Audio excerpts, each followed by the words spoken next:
Treasure Island by Robert Louis Stevenson. Chapter 29. The Black Spot Again. The council of the buccaneers had lasted some time when one of them re-entered the house, and with a repetition of the same salute, which had in my eyes an ironical air, begged for a moment's loan of the torch. Silver briefly agreed, and this emissary retired again, leaving us together in the dark. "There's a breeze coming, Jim," said Silver, who had by this time adopted quite a friendly and familiar tone. I turned to the loophole nearest me and looked out.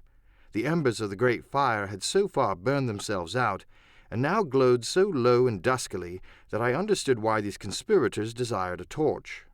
About halfway down the slope to the stockade, they were collected in a group. One held the light, another was on his knees in their midst, and I saw the blade of an open knife shine in his hand with varying colors in the moon and torchlight.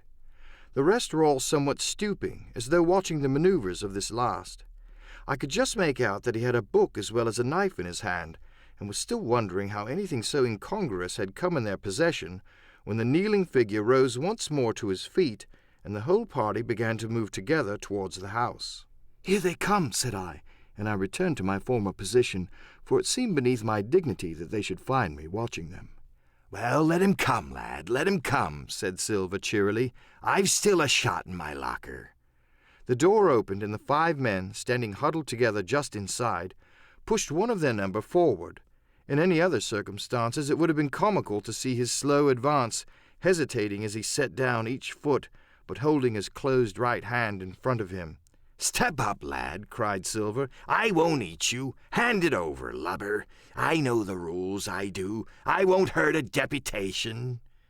Thus encouraged, the buccaneer stepped forth more briskly, and having passed something to Silver from hand to hand, slipped yet more smartly back again to his companions. The sea cook looked at what had been given him. "The black spot! I thought so," he observed. "Where might ye ha' got the paper? Why, hello, look here now. This ain't lucky. You gone and cut this out of a Bible. What fools cut a Bible?" "Oh, there," said Morgan. "There, what did I say? No good'll come of that, I said." "Well, you've about fixed it now among you," continued Silver. "You'll all swing now, I reckon. What soft-headed lubber had a Bible?" "It was Dick," said one. "Dick, was it? Then Dick can get to prayers," said Silver. "He's seen his slice of luck, has Dick, and you may lay to that."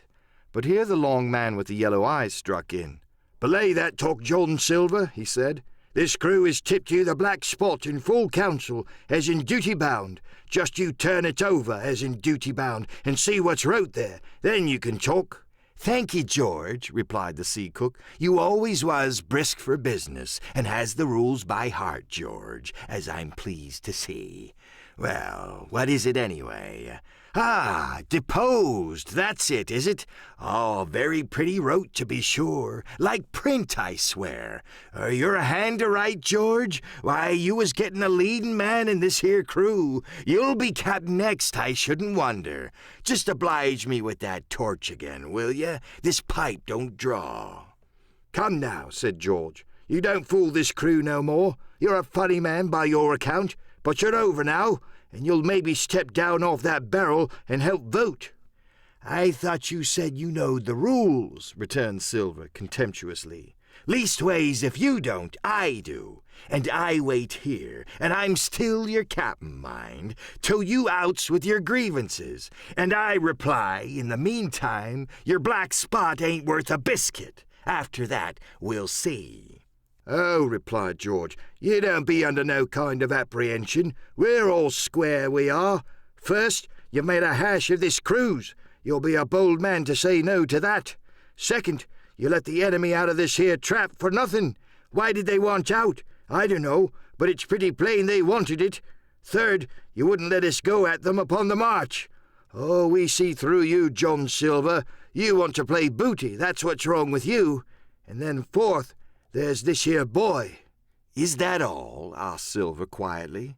"Enough too," retorted George. "Well, I'll swing and sun-dry for your bungling." "Well, now, look here. I'll answer these 4 points, one after another. I'll answer 'em. I made a hash of this cruise, did I? Well, now, you all know what I wanted, and you all know if that had been done, that we'd have been aboard the Hispaniola this night as ever was, every man of us alive, and fit and full of good plum duff, and the treasure in the hold of her, by thunder. Well, who crossed me? Who forced my hand as was the lawful captain? Who tipped me the black spot the day we landed and began this dance? Oh, it's a fine dance, I'm with you there, and looks mighty like a hornpipe and a rope's end at Execution Dock by London town, it does. But who done it? Why, it was Anderson, and Hans, and you, George Mary, and you're the last above board of that same meddling crew, and you have the Davy Jones's insolence to up and stand for captain over me, you that sank the lot of us. By the powers, but this tops the stiffest yarn to nothing. Silver paused, and I could see by the faces of George and his late comrades that these words had not been said in vain. That's for number one, cried the accused, wiping the sweat from his brow, for he had been talking with a vehemence that shook the house. Why, I give you my word, I'm sick to speak to you. You've neither sense nor memory, and I leave it to fancy where your mother's was that let you come to sea. See, gentlemen of fortune, I reckon tailors is your trade. Go on, John, said Morgan. Speak up to the others. Ah, the others, returned John. They're a nice lot, ain't they? You say this cruise is bungled.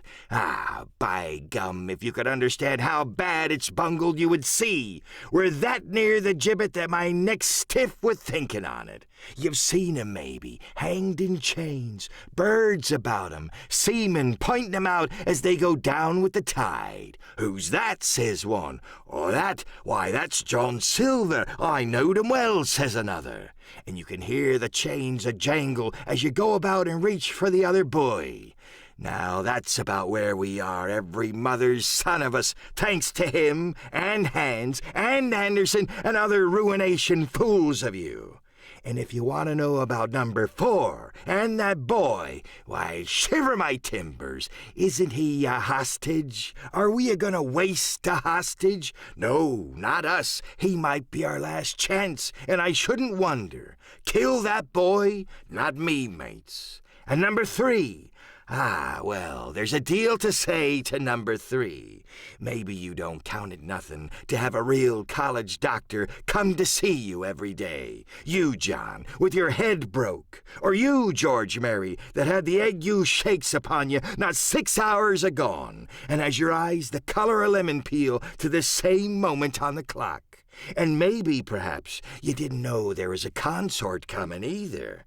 But there is, and not so long till then, and we'll see who'll be glad to have a hostage when it comes to that.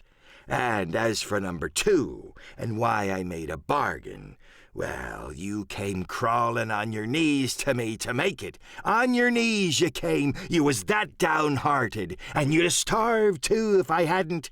But that's a trifle. You look there, that's why.